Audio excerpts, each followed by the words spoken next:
What's up guys, my name is Ace, and lately we've been breaking down some individual game mechanics within Warzone, like scope glint for instance, and today's video is going to be no exception. Today we're going to be having a deep look at the Bleedout mechanic, or the downed player mechanics, because this is something that I often get asked about, and the biggest question is, how much health does a down player have? Because it seems like it takes quite a few bullets to kill a down player in a lot of situations. So today we're going to be answering that question right up front, but I've also got several tips to share with you guys when it comes to the bleed out mechanic and how you can extend that bleed out period for as long as possible.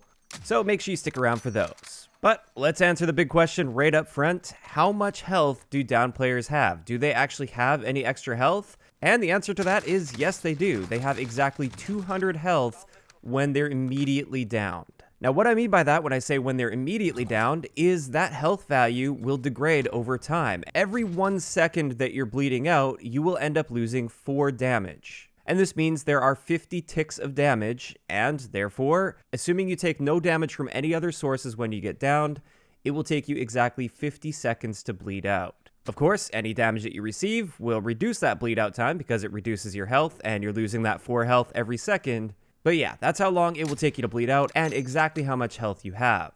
Additionally, body multipliers still apply while you're in a down state, so with sniper rifles, if you're shooting the enemy player in the limbs, it can take you up to 3 shots to kill, assuming they haven't taken damage from other sources, and assuming they haven't been bleeding out for some time. But that's assuming that you're hitting them in the limbs. If you are hitting them in the upper torso, it's just going to take you 2 shots to get a kill on a down player.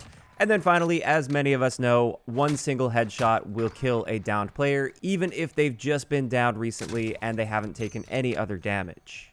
But the same thing applies to regular guns as well. If you're using an SMG or an assault rifle and you want to conserve your ammo and you have the time and the ability, shooting a downed player in the head is going to be the way to go.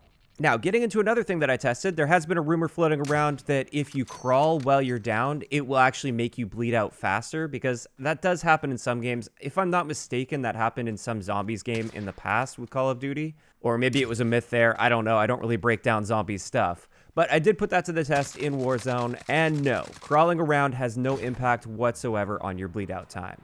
So that's pretty much it as far as the basics of how this works, but like I said, I've got several tips for you guys here today. The first one is how you can extend that bleed out period if you have a self-revive. If you do have one of those self-revive kits, you can extend your bleed out time by basically continually tapping that self-revive but not fully reviving yourself. And for me, in my testing, I was able to extend my bleed out time all the way up to 77 seconds. You could probably do even better if you optimize this perfectly. But I just wanted to show that you can, in fact, prolong this bleed out time. And you might be wondering, why would you want to do this? And this leads us to the next tip that I have shared before, and I'm sure a lot of you guys are aware of this. If you're playing a squad-based mode and you have a self-revive, what you can do is you can tap that self-revive and get yourself almost up to the point of actually completing the self-revive, but not completing it yourself, and wait for a teammate to come and finish that revive off. This comes with 2 benefits. First off, it reduces the amount of time that your teammate's gun will be down and he'll be out of the fight, because he just has to finish off that last little sliver that you're leaving for him on the revive, and therefore his gun is only down for a really brief moment, unlike where if you were to revive you without you using your self-revive, it's going to take several seconds to complete that revive.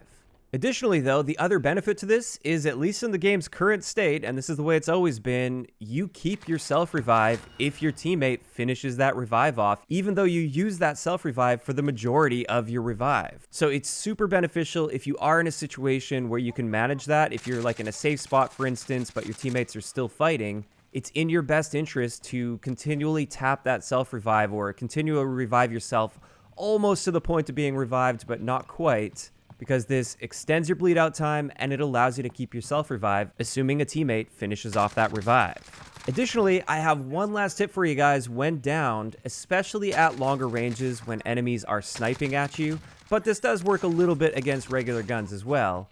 If you guys remember, I said it takes just 1 sniper headshot to finish off a downed player. And also, it's interesting to point out that when you're in that down state, you rotate around an axis that's located roughly in your stomach sort of area. It's not all the way down to your hips, but it's up a little bit further in your body. And this means your head is going to be swinging around like crazy, and this is going to make it much more difficult for the enemy player to line up that nice clean headshot with the sniper rifle.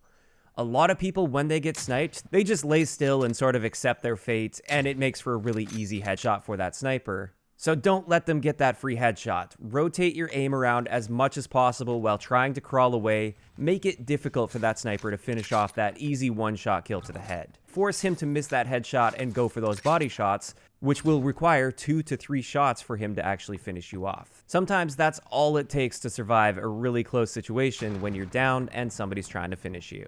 But with that, that's pretty much it for today's really quick video about the down mechanics in Warzone. Hopefully this cleared up a few questions that you guys may have had. And this is where I want to leave you with the question, do you think it's fair that the self-revive mechanic works the way it does, where you can self-revive yourself almost to the max and then let your teammate finish it, and you still keep yourself revived? I know I've definitely seen a few comments of people saying that it shouldn't be that way, like if you use your self-revive at all, then it should be gone after that. But for me, I actually kind of like it. It requires a little bit of teamwork and coordination. It's not something that everybody knows, so it is a little bit of like a skill gap sort of mechanic. And there is that active trade-off that you have to be thinking about. Do you want to just straight up revive yourself and get yourself back in the action and back in the fight as soon as possible? Or do you want to take that risk and wait it out a little bit for your teammate to come and get you so you can keep that self-revive? Just let me know your thoughts on that in the comment section down below. If you enjoyed the video, a like rating is always appreciated, and don't forget to subscribe for more if you haven't already. I'll talk to you guys next time.